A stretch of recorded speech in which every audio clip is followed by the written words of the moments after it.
ગુજરાતનું ગીરનું જંગલ એશિયાટિક સિંહોનું એકમાત્ર નિવાસસ્થાન.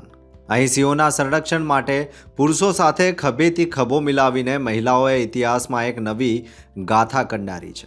ઝવેરચંદ મેઘાણીની ચારણ કન્યાની રચનાની જેમ આજે ગીરની અનેક મહિલાઓ સિંહ સંરક્ષણ બની છે. આ મહિલા ફોરેસ્ટ ગાર્ડ માત્ર સરકારી કર્મચારીઓ નથી, તેઓ વહેલી સવારે જંગલમાં પેટ્રોલિંગ માટે નીકળી પડે છે. શિકારીઓથી સિંહોનું રક્ષણ કરવું, સિંહોના હલનચલન પર નજર રાખવી, આ જોખમી કામ તેઓ નિર્ભયતાથી કરે છે. તેમનું કાર્ય માત્ર જંગલ પૂરતું સીમિત નથી. જ્યારે સિંહ ખોરાકની શોધમાં ગામમાં આવી જાય ત્યારે આ મહિલાઓ ગ્રામજનોને શાંતિથી સમજાવીને માનવ સિંહ સહ અસ્તિત્વનો ઉત્તમ દાખલો પૂરો પાડે છે. બીમાર કે ઘાયલ સિંહોના રેસ્ક્યુ અને પુનર્વસનમાં પણ તેમનું યોગદાન નિર્ણાયક હોય છે.